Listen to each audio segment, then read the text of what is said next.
So, in this lesson, we're going to talk about Shakedown Street by the Grateful Dead. And as always, we'll just go through the parts chronologically. So, starting with the intro lick, right? Going into the verse chords, then into kind of like the pre-chorus chords, and then the chorus chords, and then we'll talk about soloing over it. So, first off, the intro lick is very, very easy. It's like 3 notes, right? So, you're going from the 8th fret to the 7th fret to the 5th fret of the A string. These are the first 3 notes in D minor, and the bulk of this song is in D minor, just so you know. So, that's the intro phrase. It's 1, 1, 1, 2, 2, 1.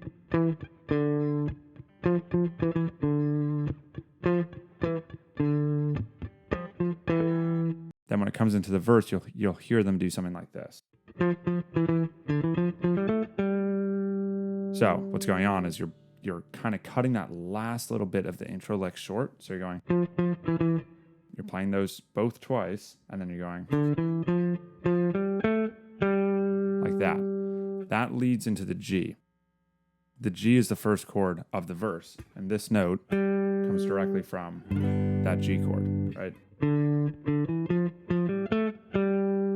That's the first chord in the verse, right? So you got a G, C, F, to a C9. So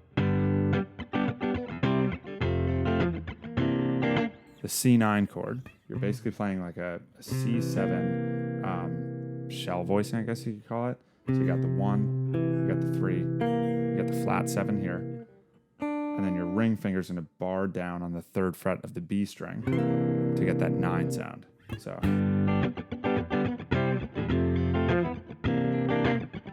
it goes back to a D minor, and then back to the verse.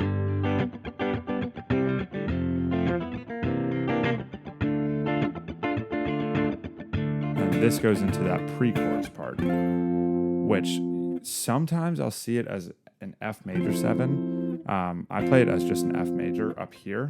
So that sort of that A shape of the F major chord.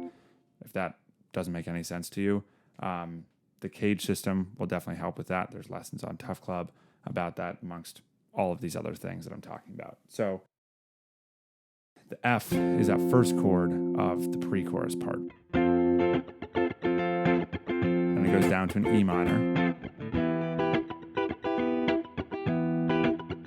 Back up to the F. Back to the E minor. This time, it goes E minor, E flat minor, D minor. And then ends on a G.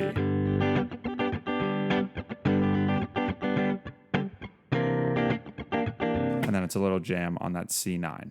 So that was basically the whole form, including the verse, the pre-chorus, I guess kind of the chorus. Like, it's kind of hard to determine what the parts are, but that was it all the way through. Verse, then up to this part.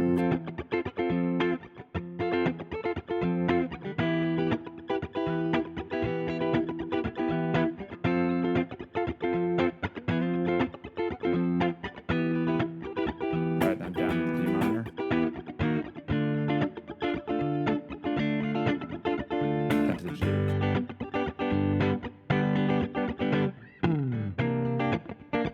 You're just vamping on the C9.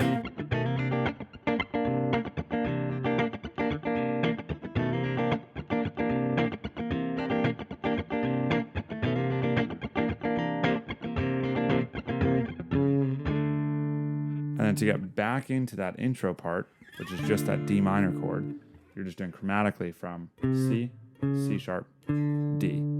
And that's the whole form. The parts of which you solo over, I think, I don't know, to what I've found, it kind of varies a little bit. So the solo that I played at the very beginning of this video was like over a few bars of that C9, and then it went into the verse progression, or up to the D minor, then into the verse progression, then that pre-chorus progression, and basically went all the way through the form.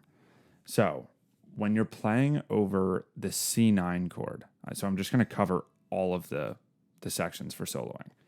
When you're playing over the C9 chord, I generally tend to think playing in C minor, because something about like the C7 like root of that chord makes minor sound a little bit more appropriate, even though there's a major third in that chord.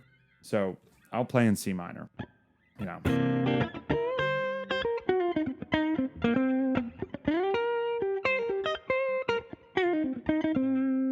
And then when they move up to this D minor, I just move it up to D minor.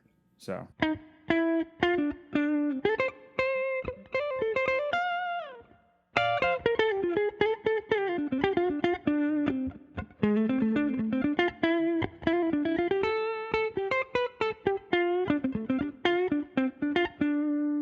And then when it moves into the verse, then I start to get a little bit more specific with the notes that I'm playing relative to the chords, because there are more chords changing.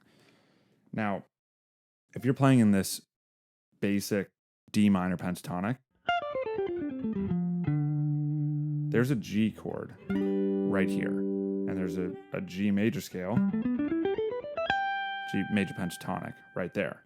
So when it goes into the verse, I'll just hit one of those notes because it's close by and is a chord tone, so it identifies the change in the chords. So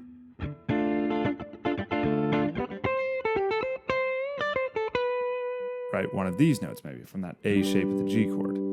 Again, if that chord shape doesn't make sense, check out the Tuff.Club lessons on the cage system. That there will be a full explanation on all of that. So it goes to the G. And then very quickly from a C to an F to a C9. So this part of it is a little bit more confusing to work through, because if you were addressing only chord tones, you'd have to very, very rapidly get between them. So what I tend to do is I'll kind of just still play in D minor, because it is going there anyway. So it feels, I don't know, a little bit more appropriate just to kind of stay in that spot. So I highlight the G chord.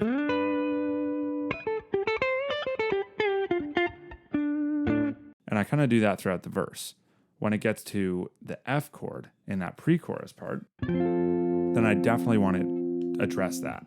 So there's an F chord right here, but also D minor is the relative minor of F major. So I can stay in the same spot and just play there. Then when it goes to the E minor, come into this E minor pentatonic, right? So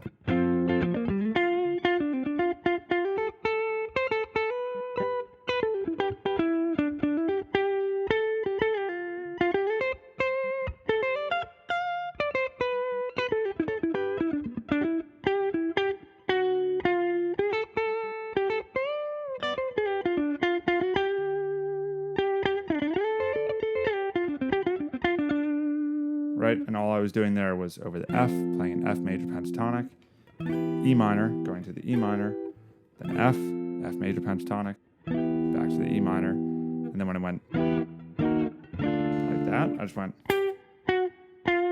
right, and just followed the chord tones as those chords were moving. And then it goes into the G. And I just, again, targeted those chord tones for the G chord. So there's a lot of movement in the solo, definitely. But if you think about these basic scales that you can follow, which is what I was trying to sort of address there, like, you know, over the verse, primarily you can play in D minor pentatonic, with the exception of trying to target the G when that chord comes in. Or over the pre-chorus, you're kind of just switching from an F major to an E minor pentatonic. Or over the C9, you're just playing a C minor pentatonic. It's a little bit easier to think about it that way, rather than trying to address all of the very, very specific chord tones for each of the chords. So try that out. Over, you know, you can play over me at the very beginning, or just look up a Shakedown backing track. But otherwise, I'll see you in the next one.